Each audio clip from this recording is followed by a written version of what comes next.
Eva Pudu est une jeune fille de 18 ans qui a été fauchée par une voiture alors qu'elle était en ligne avec son petit ami. Voici leurs histoires. Eva est née en 1998 d'une mère nommée Alice et d'un père qui se nomme Christian.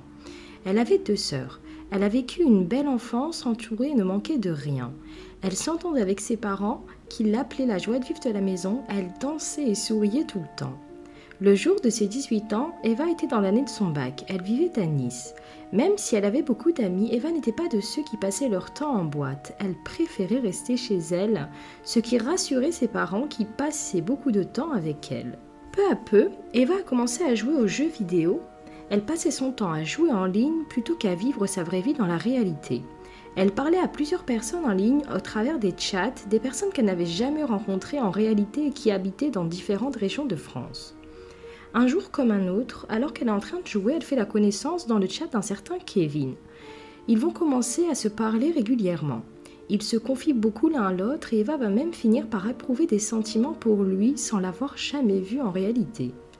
Leurs sentiments étant partagés, ils vont alors commencer à s'envoyer des messages de « je ne peux pas vivre sans toi » et des « je t'aime » comme s'ils se connaissaient et s'étaient fréquentés depuis des années alors qu'ils ne s'étaient réellement jamais vus. Leur amour ne cessant pas d'augmenter, ils décident alors de se rencontrer dans la vraie vie. Mais Eva habitait sur Nice alors que Kevin vivait sur Bordeaux, 800 km les séparés. Mais cela n'a pas été un frein pour Eva qui décide alors d'attendre ses vacances d'été pour aller voir Kevin avec l'aval de ses parents.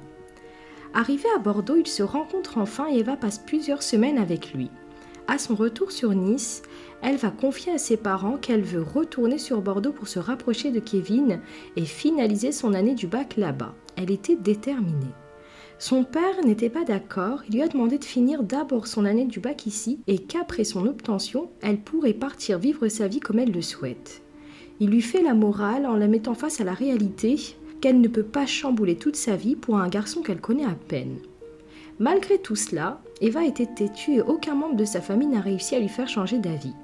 Elle leur a dit qu'elle aimait Kevin plus que tout et qu'elle ne se voyait pas passer une seule minute loin de lui. Bien qu'en désaccord avec leur fille, pour éviter qu'elle fugue, ils acceptent contre leur gré et décident même de l'accompagner dans cette nouvelle vie. Sa mère va aller jusqu'à l'inscrire dans un lycée sur Izon, dans la région de la Gironde, à proximité de Bordeaux, en pensionnat. Eva va donc aller étudier et habiter dans une ville à proximité de Kevin. Elle a alors qu'une hâte, commencer sa nouvelle vie. Malheureusement, la journée du 7 décembre 2016 va tout chambouler. En effet, les policiers reçoivent un appel particulier. Un homme leur fait part du fait qu'il vient d'avoir un accident et qu'il a percuté par inadvertance une jeune fille. Les policiers qui interceptent l'appel lui posent des questions et apprennent avec effroi que cette fille ne lui est pas inconnue puisqu'il s'agirait de sa petite amie et qu'elle se nommerait Eva Pudu. Ils le mettent alors en relation avec un médecin urgentiste qui lui demande clairement s'il a percuté volontairement, ce à quoi le jeune homme répond « oui ». Une patrouille à proximité se rend alors sur les lieux et commence à questionner le jeune homme. Il ne s'agit pas du fameux Kevin mais d'un certain Jérémy Delaveau. En effet, après son arrivée à Bordeaux et après avoir passé du temps ensemble, Eva et Kevin ont compris très vite qu'ils s'étaient précipités et qu'ils n'étaient pas faits pour être ensemble et ils ont décidé de mettre un terme à leur relation. Le fameux Jérémy qui a donc appelé la police et qui a percuté Eva n'est autre qu'un ami proche à Kevin. Après l'analyse de la scène de crime, les enquêteurs déterminent qu'il n'y a pas eu de traces de freinage et que le véhicule a foncé droit sur Eva, puis s'est encastré sur un muret à cause de la vitesse élevée. Eva n'a eu aucune chance. Elle a été éjectée à plusieurs mètres, elle a été touchée à la tête et a eu différentes hémorragies. Les secours ont essayé de la réanimer tant bien que mal. Malheureusement, Eva n'a pas survécu et serait morte sur le coup. La police décide alors d'aviser les parents de la jeune fille. Les parents d'Eva se sont effondrés de perdre leur fille dans ces conditions. Les enquêteurs ont commencé à échanger avec Jérémy pour connaître les causes de ce drame. Il va de nouveau reconnaître avoir tué Eva et qu'il doit aller en prison pour cela. Il va confirmer de nouveau qu'il ne s'agit pas d'un accident mais qu'il avait la volonté de tuer Eva. La police l'embarque alors pour l'emmener au commissariat et il consulte alors son casier judiciaire pour voir s'il est défavorablement connu des services mais ne trouve rien. Il n'a pas le profil habituel des tueurs. La police commence alors à se demander quel a été le mobile de ce crime horrible. Pour arriver à leur fin, ils décident de remonter dans la vie de Jérémy et d'interroger son entourage proche. On apprendra alors qu'il a eu une enfance normale, il avait une intelligence plus élevée que la normale, mais il va au fur et à mesure commencer à se renfermer et décide malgré ses bons résultats d'abandonner le lycée l'année de son bac car il n'avait plus aucune envie et motivation pour y aller. Il va alors tomber également dans le monde du gaming et se déconnecter de la réalité. Il pouvait passer plus de 15 heures à jouer en ligne sans interruption, il ne quittait plus sa chambre, il vivait avec sa mère et ne faisait rien d'autre que gamer. Il va faire la connaissance et deviendra ami avec le fameux Kevin et c'est ce même Kevin qui va lui présenter Eva. Jérémy et Eva vont bien s'entendre, d'ailleurs quand elle va se séparer de Kevin, elle va maintenir les liens amicaux avec Jérémy, il va même lui proposer de venir habiter avec sa mère et lui. Eva décida alors d'abandonner le pensionnat et d'aller poursuivre ses études et le soir elle rentrait donc dormir dans la maison de Jérémy. Leurs sentiments amicaux ont augmenté et finiront par se transformer en sentiments amoureux. Ils faisaient tout ensemble et avaient une passion commune pour le gaming. Pour Jérémy, Eva était la fille qui le comprenait, elle jouait avec lui et elle ne le jugeait pas quand il passait ses heures à jouer en ligne. Eva était donc le lien entre la vie réelle et les jeux en ligne pour Jérémy. Concernant son enfance, Jérémy s'en est toujours voulu. En effet, lorsqu'il était jeune, ses parents passaient leur temps à se disputer. Il a fini par convaincre sa mère de mettre un terme à cette relation toxique en demandant le divorce, ce qu'elle a fait. Son père ne s'est jamais remis de cette décision et se sentant abandonné et n'arrivant pas à se remettre de cette rupture, il décida de mettre un terme à sa vie. Jérémy se sentait coupable et a même dit à ses amis que c'est lui qui avait poussé son père au suicide. Durant l'interrogatoire, Jérémy va retourner sa veste et revenir sur ses déclarations et dire finalement qu'il ne s'agissait que d'un simple accident et qu'il n'a pas vu Eva et qu'il regrette énormément. Dans cette affaire, les peines ne sont pas les mêmes qu'il s'agisse d'un accident ou d'un assassinat. En effet, si c'est un simple accident, il pourrait même bénéficier de sursis au vu de son casier judiciaire vierge, alors que s'il est reconnu comme l'auteur de l'assassinat, il sera emprisonné durant de longues années. Les enquêteurs sont troublés, ils ne savent pas s'ils doivent donner du crédit à ses précédentes déclarations ou aux actuelles. Ils décident alors de mener leur propre enquête pour découvrir la vérité. Son avocat dira plus tard que Jérémy voulait tout simplement mettre un terme à sa propre vie le soir du drame, car il culpabilisait de nouveau pour son père. Il raconte qu'il voulait se rendre à la gare pour se jeter sous un train et que sur la route, il a aperçu Eva à la dernière minute, mais qu'il n'arrivait plus à stopper son véhicule. Les policiers ne croient pas un mot de sa déclaration car le jour de son appel d'urgence, il a reconnu en ligne avoir tué Eva et a d'ailleurs réitéré les mêmes aveux à la patrouille qui est arrivée sur les lieux du drame.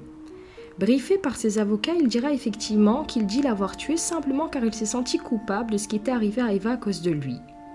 La police se le retrouve alors dos au mur, mais l'appel d'un témoin va les sortir de cette impasse. En effet, ce témoin dit aux policiers que Jérémy savait très bien ce qu'il faisait et qu'il a tout prémédité. Le témoin était d'ailleurs en ligne avec Eva la nuit du drame et au moment de l'accident, il a malgré lui assisté en direct à la mort d'Eva. Le témoin se prénomme Vincent, il a une vingtaine d'années et vit à Saint-Étienne. Il a une vie stable et s'accorde de temps en temps quelques moments pour jouer en ligne. C'est d'ailleurs en jouant qu'il a rencontré Jérémy il y a un an et ils ont continué à jouer ensemble régulièrement et sont même devenus amis proches. Jérémy ira même jusqu'à se rendre à Saint-Étienne pour passer un week-end avec Vincent. Vincent était devenu son confident, il va d'ailleurs lui présenter Eva comme sa petite amie. Quelque temps plus tard, Jérémy et Eva mettent un terme à leur relation mais décident de continuer à cohabiter ensemble. Toutefois, durant cette période, Eva va se rapprocher de Vincent et lui parler régulièrement. Elle va d'ailleurs décider elle-même de se rendre chez Vincent à Saint-Étienne pour le voir. Ce fut le coup de foudre.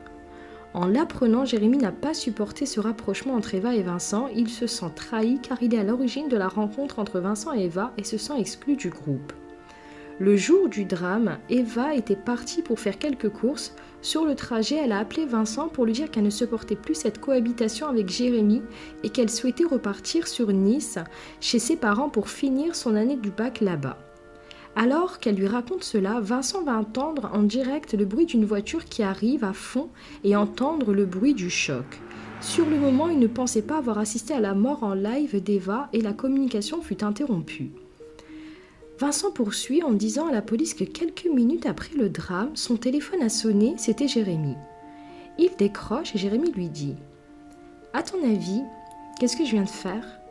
Oui, Eva est morte, je l'ai tuée et je l'ai fait exprès. » Vincent était sous le choc. Il vient de comprendre à quoi correspondaient les bruits durant l'appel avec Eva et pourquoi la communication a été interrompue après le bruit d'un choc. Après ce nouveau témoignage détaillé, la police n'avait plus de doute, alors que Jérémy persistait à dire que c'était un accident.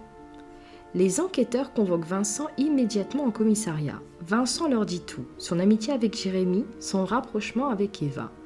Les policiers vont alors penser que Jérémy était jaloux de Vincent car Eva s'était rapprochée de lui. Mais Vincent leur dit que non. Jérémy était jaloux qu'Eva lui ait pris son Vincent. Vincent était hétéro et n'a jamais donné d'espoir à Jérémy pour qu'ils puissent se mettre ensemble un jour. Si Jérémy était homosexuel, pourquoi se serait-il mis en couple avec Eva à une époque ? Apparemment, il se cherchait encore et c'est sa relation avec Eva qui lui a confirmé qu'il préférait les hommes aux femmes. C'est d'ailleurs pour cela qu'après la rupture, il a continué à cohabiter avec elle sans ressenti.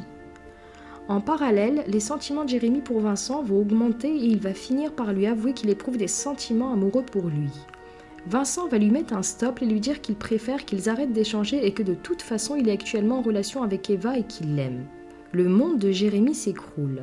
Il va faire du chantage à Eva en lui disant que si elle part, il se suicidera et à Vincent que s'il cesse de lui parler, il se suicidera.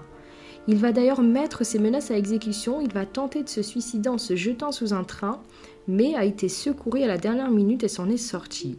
Jérémy devient de plus en plus fragile. La police décide de saisir le PC et le téléphone de Jérémy pour en savoir un peu plus en consultant ses réseaux sociaux. Celui-ci avait tout supprimé, mais la police a réussi à récupérer les échanges, notamment l'échange entre Vincent et Jérémy, dans lequel il réitère ses sentiments. Vincent lui met un stop de nouveau et lui demande de le laisser de l'espace. Sa patience ayant des limites et étant oppressé par Jérémy, Vincent finit par demander à Jérémy de ne plus jamais le contacter. Jérémy menace alors Vincent, lui disant que quelque chose de grave allait se passer. Vincent lui demande s'il va encore tenter de se suicider et de là Jérémy lui dit qu'il ne sera pas lui la victime cette fois-ci. Avant la nuit du drame, Jérémy aurait envoyé un dernier message à Vincent dans lequel il lui dit « Dans quelques instants, tu vas ressentir ce que cela fait d'aimer quelqu'un qui t'ignore et que cela te rende fou. » Il lui demande une dernière fois s'il est sûr de vouloir mettre un terme à leur échange juste pour être avec Eva. Vincent a craint pour sa vie et décide de mettre un terme à l'échange. Il ne le pensait pas capable de faire du mal à une autre personne qu'à lui-même. En février 2018, il y a un coup d'éclat. En effet, un rapport annonce qu'il s'agit d'un accident et que Jérémy ne pouvait pas arrêter le véhicule au vu de la vitesse et le coup présent sur le côté du véhicule démontre qu'il a tenté d'esquiver la victime. Un autre expert annonce le contraire parce que cette portion de route était assujettie à une limitation de vitesse qu'il a consciemment dépassée. Le jour du procès, l'attitude de Jérémy était choquante. En effet, il est arrivé sûr de lui, pédant, et il n'a jamais regardé vers les parents de la victime. Sont alors exposés les échanges téléphoniques entre Jérémy et le médecin urgentiste juste après le drame. Alors que les médecins lui demandent s'il n'avait pas vu la victime avant l'impact, Jérémy a répondu « Ah si, je l'ai bien vue ». Le médecin interloqué lui répond « Vous l'avez donc percuté consciemment ?» Et Jérémy a répondu « Oui ». Le médecin lui demande alors s'il connaissait l'identité de la victime. Jérémy lui a répondu que oui, il la connaît. Le médecin lui demande alors de lui communiquer son prénom. Jérémy lui répond alors qu'il s'agit d'Eva Budu. Le médecin lui demande alors où elle se trouve et s'il peut parler avec elle. Et Jérémy lui répond qu'il est trop tard car elle est morte. L'échange téléphonique a retourné la salle d'audience. S'en est suivi le témoignage de Vincent en pleurs qui dit se sentir coupable car Eva est morte de sa faute car Jérémy l'a tuée par jalousie pour lui. L'avocat général Xavier Chavigny a réclamé le vendredi 26 février devant la cour d'assises de la Gironde entre 22 et 25 ans de réclusion criminelle contre Jérémy Delaveau, accusé d'avoir volontairement fauché en voiture son amie Eva. L'avocat déclara « Il a rétabli la peine de mort en l'assassinant », a estimé le magistrat, s'appuyant notamment sur les expertises accablantes du dossier.